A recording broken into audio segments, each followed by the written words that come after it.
Hello there. In this tutorial, we're going to keep working on Unity's XR Interaction Toolkit. This time, we are going to create our first interactable object. So to do that, I'm going to make a couple of tables real quick. So I'm going to grab this cube that we had made just as sort of a landmark in our previous tutorial. I'm going to move it a little closer to us, and I'm going to duplicate it a couple of times.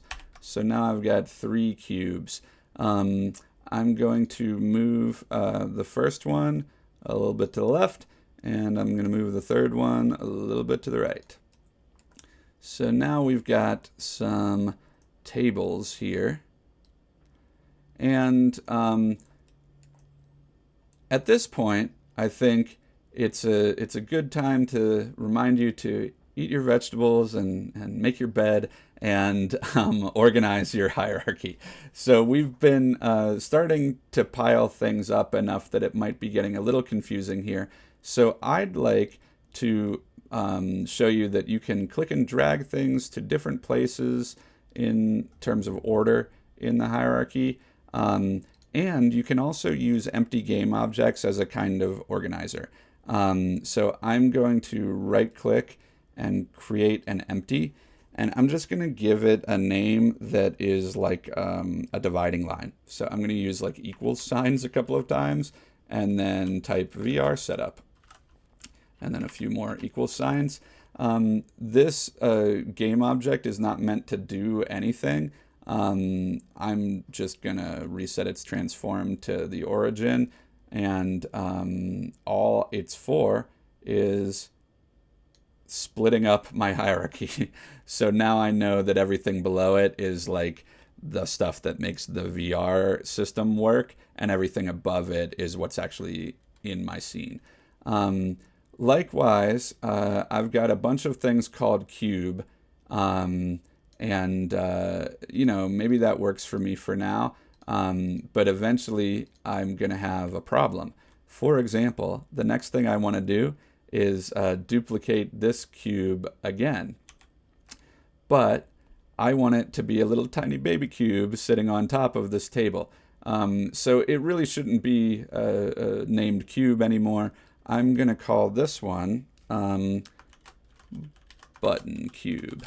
And you'll find out why in a minute. We're going to turn it into a button. The other thing I think I'm going to do with it is child it under this left cube. So what that means is if you click and drag an object and drop it on the name of another object in the hierarchy, it kind of gets indented and made what's called a child object under the parent object. It takes its position from the parent object. So it's, you know, relative to. So if we move it, you know, -1 on the x, it's -1 on the x from this parent object, not globally -1 on the x from the actual origin point. The other thing that is useful about that is then we can just sort of be like, okay, this thing's going to be up above this object. We're going to scale it down a little bit. Now that it's smaller, we can bring it down. And now if we were later to decide that this cube needs to move, we can move the parent, and we're moving the child along with it. So that way we don't kind of have to take all the little ingredients that are involved in our game world and move them individually. We can sort of organize things this way. So I've made a little cube on top of the first cube. This next one, I'd like to make a sphere on top of it. So in that case, I'm not going to just duplicate a cube. I'm going to right click, but I'm going to right click on the parent object on cube 1 and choose 3D object sphere. Again, I'm going to shrink it a little bit. In this case, I'll just go to 0.2 and I'll raise it up above. And finally, on this object, I'm going to make a little cylinder. In this case, I'm going to make this 0.1 on the x, 0.2 on the y, and 0.1 on the z. And I'm just going to move it up. So we're going to turn these objects into different XR interactables, and we're going to start with the simplest one, which is called the XR simple interactable. So we click on button cube, and then in its inspector, hit add component. Let's start typing XR simple, and then we'll basically get there to the XR simple interactable. Of the interactables, this one has the fewest options. Essentially, all of this stuff is going to stay as default for our purposes, but these settings can be twirled open. And in our case, I want to introduce you to interactable events. So if we twirl open the triangle next to interactable events, you will see there are a bunch of different kinds of events that Unity recognizes. Things in general are either hovers, selects, or activates. And what that means is hover is like we are touching its collider, or we are pointing a ray interactor at its collider. Select is when we're colliding with it and we grab the grip button on the controller. And activate is when we click the trigger button on the controller. So in this case, my goal is to be able to either point or touch at this cube and have it turn a color, just to show that we've activated the button. So here are the steps to change something's color. First, we're going to need a material. So I'm going to click on my materials folder that we've made in this project in the past, right-click in the empty area and create material. I'm going to call this red glow. And I'm going to make it not only red in its albedo, but I'll also tick the emission box and make its emission color red as well, just so it's kind of like a light turned on. Okay, so we've got our red glow material. If we click back on our button cube now, my goal is to have us be able to hover on this button cube and have it turn red. So I'm going to find the hover entered category, and here it says hover entered, list is empty. So we're going to hit plus and add something to the list. And what this is asking for is an object. So I'm going to say this button cube, and now it's asking for a function. And the function is any of the settings that are on any of the components of that object. It so happens that material is under mesh renderer. And so we're going to look at material, which is the name of the setting, and then material, which is the name of the variable, what it's looking for. So this is changing the setting material to another material, which is a variable. So we click that. And then it asks us one more thing. What is the material? So I'm going to click and drag red glow to that box. And now, if we hit play,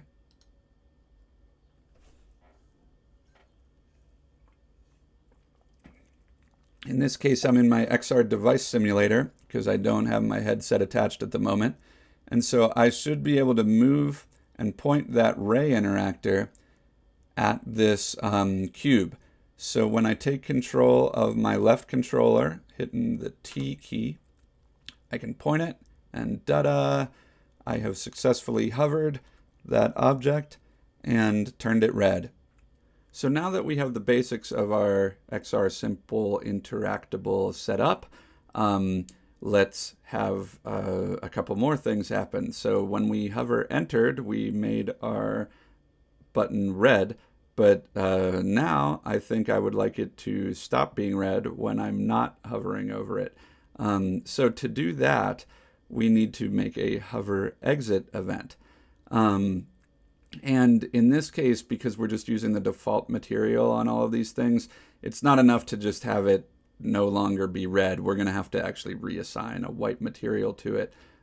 So I'm going to duplicate this red glow material, but I'm just going to rename it white.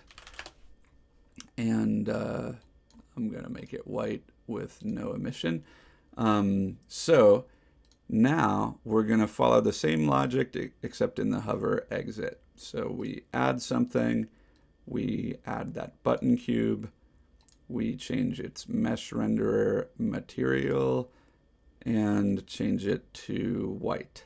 And so now when we use the device simulator, we should be able to point at the cube, turn it red, and then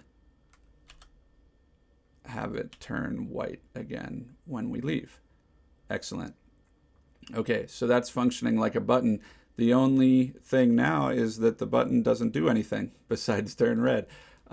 So this time, I'd like us to have the button actually make the next object appear.